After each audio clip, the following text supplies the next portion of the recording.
Hey YouTube, it's Little Rocker Cutie 2005, also known as Andre, here with ya. And I am going to actually be doing a couple videos for you tonight. I'm going to start off with a double review, but first of all, there's something I need to do. There's a couple people I need to thank. First of all, I need to thank Cinema Sickness for his birthday wishes to me on the 31st. I also need to thank LV Pepe 38, also known as Hacker 727. Last week he featured us on his Sunday night shoutouts, and he also wished me a happy birthday, so I'd like to thank him for that.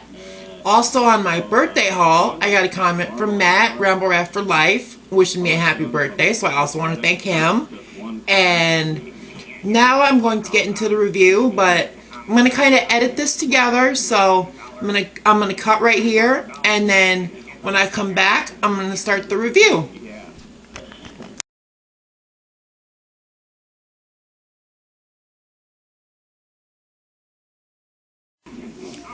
Okay, I'm back with ya, and I'm going to do my double review.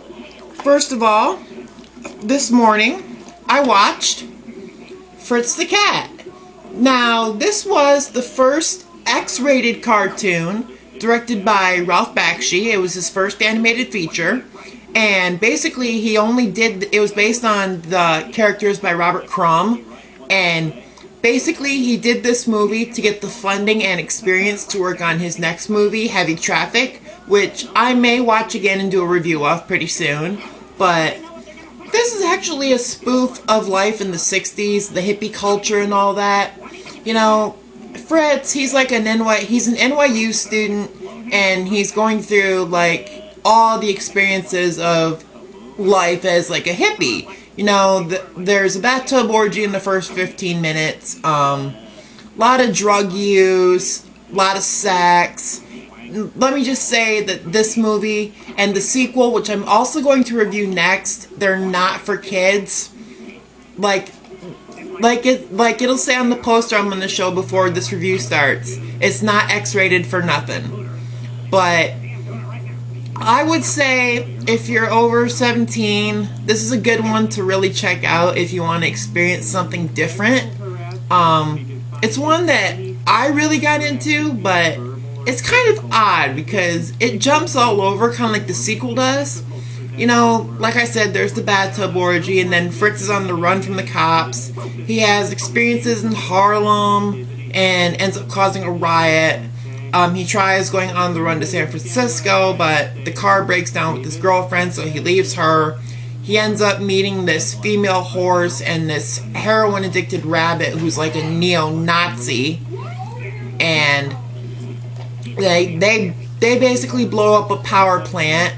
And in the end, Fritz is in the hospital, and then the female horse he met, she became a nun, and the three girls he was in the bathtub orgy with are also in the hospital visiting him, and basically he does the same monologue he does in the beginning of the movie to land these three girls, and basically he gets them all over again, and that's how the movie ends.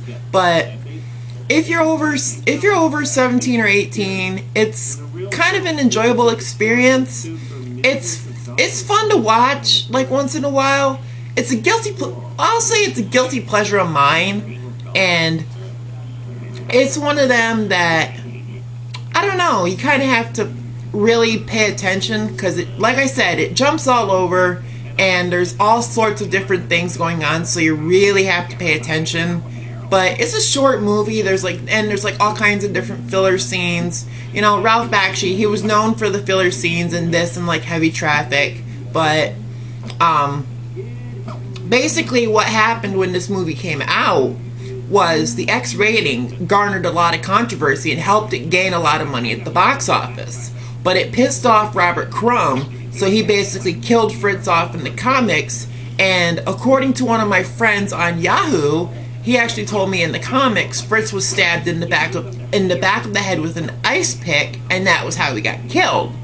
But I've never read the comics myself. I would absolutely love to, because I have to say, like I said, this is a guilty pleasure of mine and I enjoy it. I do have kind of a nostalgic story behind it.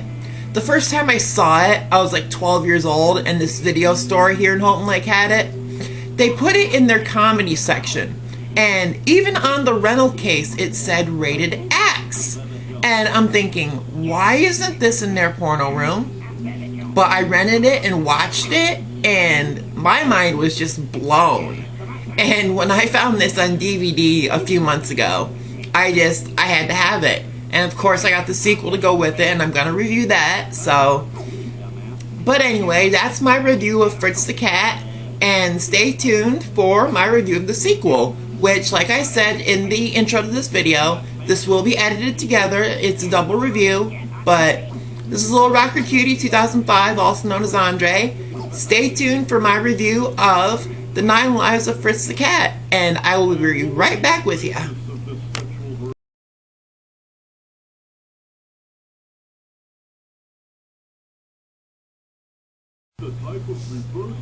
Okay, YouTube, it's Little Rocker Cutie 2005, also known as Andre again. I'm back with you for my review of The 9 Lives of Fritz the Cat, the sequel. Now, this one, I don't know. I can't say I like it as much as the first one, because this one really jumps all over.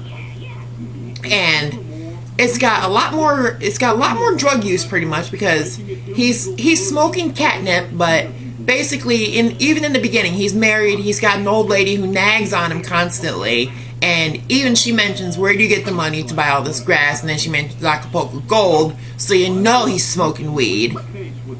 And with this stuff, he experiences his 9 other lives. He ends up with this intellectual girl in like the first 10 minutes, gets shot by her father. That's one of his lives. He was a therapist to Hitler. He was an aide to President Kissinger, which I can't understand that. But this one actually did a lot more political stuff rather than sexual stuff, so it could get an R rating. It's still one I kind of enjoy, but since it was only my first time watching it, I'd have to watch it again to really get into it. But I don't know, I couldn't really follow it myself because it jumped so much. You know, I mean, you get a character from the first one who died and he comes back, and it's like, what is this character doing back when he got killed in the first one? It's like, you know, it bounces all, like I said, it bounces all over, and it's just weird because he ends another one of his lives. He ends up going into space. There's also a part with a black president there's like an assassination plot, and there's just all kinds of stuff that goes on in this movie. And like I said, it was made more political than sexual to use more topical stuff like Watergate, the energy crisis, Vietnam, all that kind of stuff. And it was made for $1.5 million. It was the first animated movie to be featured at the Cannes Film Festival. Now, I don't know if it won any awards or anything like that, but all I'll say is, if you enjoy the first one, then I would say give this one a look, because you might enjoy it too. But I can't, like I said, I can't say I enjoyed it as much as the first one, because the first one is more nostalgic to me. I explained my story in my review of that one, and since I got the first one, I got this one at the same time, and it was one that I guess you could say I understood it for the most part, but it was just weird because, you know, dealing with all the political stuff and, you know, all the political stuff they used when they could have made it more like the first one, but they didn't want to do that because they didn't want another X rating, which I can't understand why. I mean, Fritz, he's a hippie, he's a pothead, he's a womanizer. You know, this movie, it would have been more fun if they'd have added more sexual stuff so it could have gotten the X rating, but I can understand why they wanted to make it more political. And so it could get an R. But if you enjoy the first one, I would recommend the second one. And I guess that's really all I have to say on this one. But that was my review of the 9 Lives of Fritz the Cat. And once again, like I said, I'll be doing a couple more videos tonight, so stay tuned for those.